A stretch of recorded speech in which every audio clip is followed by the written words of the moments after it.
Have you ever heard of Andrew Tate? He who became famous on social media platforms can no longer use any of them. A campaign painting Tate as harmful to his predominantly young audience led to the restrictions being placed in place. When the prohibitions were enacted, Tate also terminated his affiliate marketing scheme, Hustlers University. Here's everything you need to know so far. To begin, let's first know who is Andrew Tate. Andrew Tate, who was born on December 14, 1986 in Washington, D.C., grew up in the English town of Luton. Emery Tate Sr., his father, was an African-American chess master. His mom was an assistant chef. Several races were represented by his ancestry. Tate picked up the game at age 5 and went on to play in adult tournaments. Tate began training in boxing and martial arts on the side in 2005. He won the ISKA Full Contact Cruiserweight Championship in Derby, England in 2009 while working as a television advertising salesman, propelling himself to the top of the European rankings for his weight class. He entered the ring having won 17 of his last 19 bouts, but this was his first time winning a championship belt. After losing to Jean-Luc Benoit by decision the first time around, Tate avenged his loss by knocking out Benoit in their rematch for the ISKA World title in a 12-round bout held in Chanteloup, France in 2013. Tate won his second ISKA World title, making him the champion of 2 weight categories. He's no longer actively involved in any kind of competitive fighting. Tate's homophobic and racist tweets in 2016 drew attention to him while he was a Big Brother house guest on the show's 17th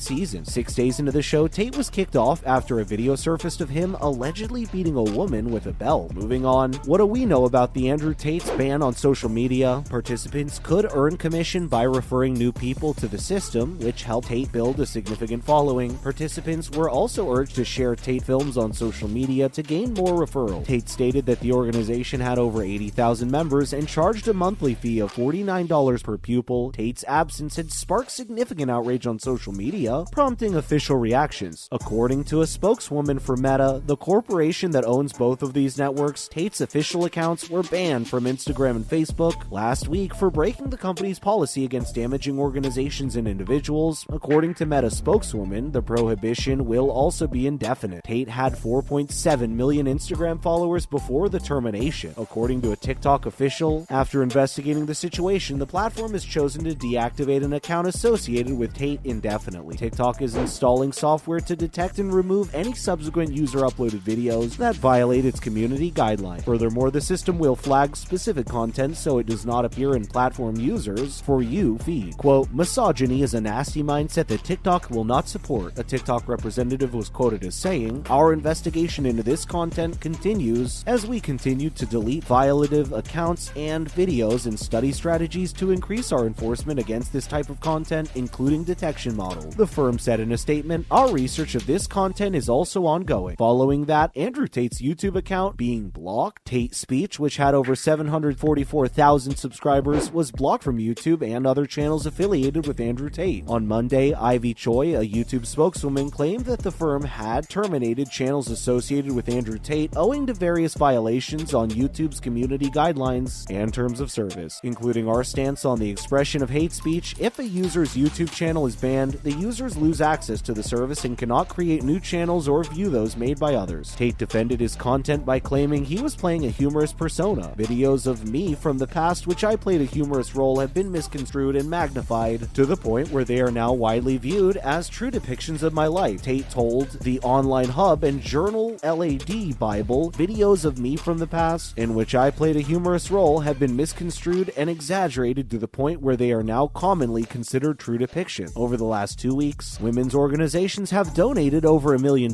I suggested in a post on Instagram, but they didn't seem interested. Although this idea is untrue, it has spread rapidly over the internet. Quote, this is just a bunch of hate mobs who don't care about the facts attacking me personally, he continued. To criticize individuals with whom they disagree, they distort the truth and manufacture polished documents full of half-truths and blatant lies. Next up, is Andrew Tate a worthy role model? In his statement, Tate hailed his online platforms as a beacon of light, educating people of all genders and nationalities how to appreciate one another for years to come, while also highlighting his millions of followers worldwide. I'm not sure why I'm being labeled a jerk when the only things I've ever posted online are Bible verses and money requests. You're simply encouraging other dividing online bullies to spread their hate by barring me. In the future, this will be utilized as a weapon against opposing viewpoints. Tate was right. Tate said, quote, I'm a mixed-race man reared by a single mother. I recounted all the horrific things that had occurred to humanity in the same previous world. world. Everyone can look forward to me as a role model, including men and women. Social media users are already drawing connections between the ban and the treatment of female role models like Cardi B and the Kardashians. Quote, people are freaking out about young boys looking up to Andrew Tate, but perfectly cool with young ladies looking up to Cardi B and the Kardashians. Former UFC and MMA fighter Jake Shields said on Twitter, Tate's main message is to stop being lazy and making excuses and start working hard, getting in shape and making money, he said. When Shields mentioned her, the WAP singer immediately responded, I'm happily married and don't use marijuana, narcotics, or cocaine. Cards penned a letter, hey, let me put Cardi in it to support a man who promotes misogyny and rape, remarked the mother of two. Moving on, there are many people who share similar ideas on social media as Andrew Tate. He gains more comprehensive perspective after speaking with Jeff Ignor of the JLF firm, who has been dubbed a super attorney rising star for the past 3 years in a row. We are currently living in a drastically transformed era. The issue, I believe, is that users of these sites believe they are subject to the same legal standards as those in the, quote, real world. That is not correct. Tate is unable to cite corporations, an example of a successful legal case, because none exist. This is their platform. Use them in accordance with their instructions. They may, in theory, block anyone they want as long as they can present some dubious evidence that the terms of service have been violated. Most people are aware that it is not only Andrew Tate who shares similar ideas on several social media platforms, speculates the author. Quote, there have been more instances of highly racist, sexist, and overall hate speech across numerous platforms than I can count. He concluded, banning Donald Trump was an oddity owing to his popularity, and Tate was an unusual case due to the breadth of his influence. Following that, Fangor discussed the political consequences for Hustlers University and Tate's enterprise. Quote, at our firm, we advocate for the underdog. Many companies assert this, yet when put under pressure, they crumble. We are a company that both talks with the talk and walks the walk. We accept difficult situations and will represent anyone in need. Finally, was the lawsuit necessary? When there are high-profile and existing circumstances, lawsuits appear seemingly out of nowhere, and occasionally, they're filed for no other reason than to ride the waves of public attention they generate. In my view, this is the occurrence that we need to keep a sharp eye out for in the future. He stated that it was one thing to prevent Tate from using social network services, but it was an entirely different thing for filing a lawsuit against her. Lack of access to various social media platforms as a material impact on the current predicament. Think about how well Trump's bans have prevented him from speaking out. It's almost as if he's been silent for a number of years now. The emergence of Web3 suggests that technology may play a significant role in reversing what appears to be Tate's predetermined course of events. Web3 is a new version of the World Wide Web that incorporates ideas like decentralization, blockchain technologies, and token-based economies, as well as democratizing components such as social media. Well, that marks the end of today's video. Hope you liked and enjoyed yourself. On your way out, make sure to hit that subscribe button for more content like this in the future. Please leave a comment on the section below. Thanks for watching.